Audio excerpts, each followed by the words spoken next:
रोज भोरा हरिया उठे दर्द कमरिया उठे दर्द कमरिया उठे रोज भोरा हरिया उठे दर्द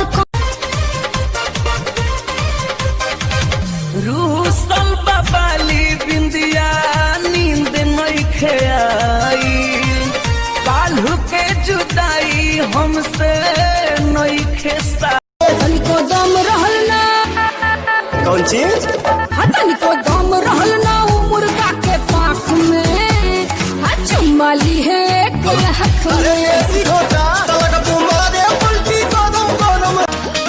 के लाली दह जाता हो मेकअप कुली बह जाता हो तर तर जुआता पसीना खोजे बिना कपले गरमी से जरत रही अरे जरत रही कुलरी कुरीति में लगा ला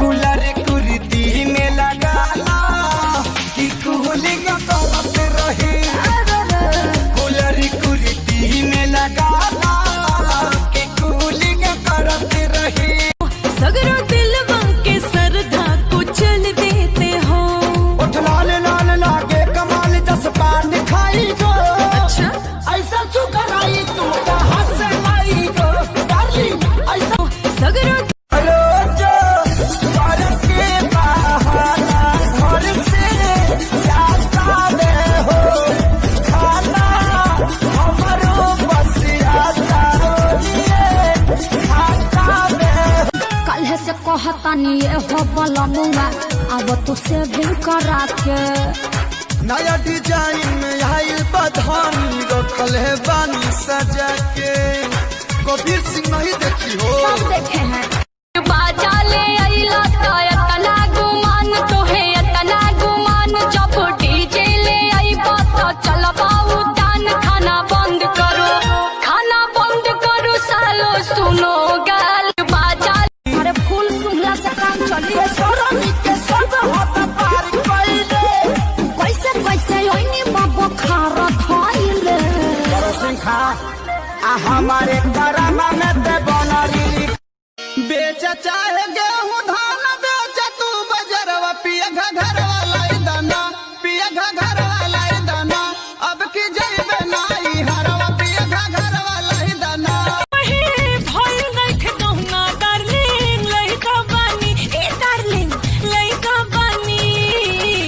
अब ही न मिली कहरा खेल के खिलौना डार्लिंग हमार शादी हो जाई त खल हम जहरिया हेलो गोरी हेलो गोरी बोला ना। हेलो गोरी आवा ना बहरिया कौन से? चला भाग चली बम्बई सहरी क्या तू देखल चाहनी क्या करोगे देख अरे हिया ना दहिया मैंने जगहिया गाड़ दे करिया करिया रसगुल्ला रसदार राजा जी करिया रसगुल्ला रसदार राजा जी एक करिए सिवा द सलवार राजा जी एक करिए सिवा द सलवार तोहरा प्यार में ऐसा न भइल बावे दास्ता केतनो पी दारू लागे न नासा तोहरा प्यार में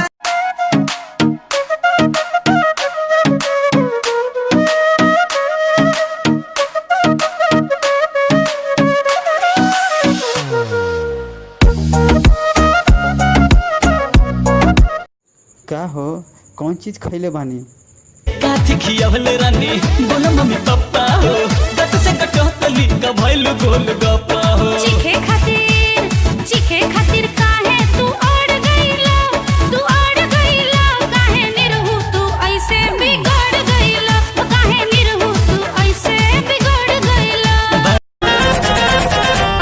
ए भाऊजी कहा ए भाऊजी कर जनी परियारी रबड़ के पैट खुल जाए Hi VMate friends. Hi guys, मैं हूं भुवन And I'm Ashish. I'm Sapna. तुझे पता है वीमेट अपने क्रिएटर्स को कितना दे रहा है? 100 करोड़। वीमेट अपने क्रिएटर्स के साथ शेयर कर रहा है पूरे 100 करोड़। तो क्या सोच रहे हो? Go and search VMATE। वीमेट दे रहा है 2 लाख रुपए पर मंथ कमाने का मौका। बनिए वीमेट क्रिएटर, शेयर करिए 100 करोड़ रुपए। Search VMATE। वीडियो शूट करो और पैसे कमाओ। Hello VMATE। Most trending short video app. तो देर किस बात की, वीडियो बनाइए, पैसा कमाइए। चले, हमें भी वीडियो बनाना है।